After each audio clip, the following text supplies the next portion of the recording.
Pag patay naman to, automatic yan, mabubuhay.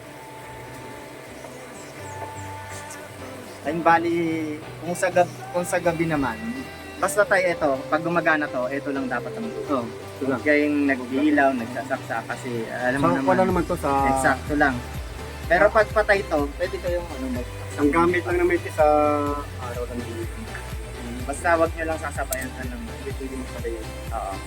Although may protection device naman tayo, halimbawang nasabayan nyo siya, ang mangyayari lang dyan, kung mag-overload, ano lang siya, mag-shut off lang siya. Hindi naman siya masisira o ano. Pero iwasan pa rin natin na sasabayan sa ibang gamit. Kailangan solo talaga. Sa gabi, ayan, nakakunik mo.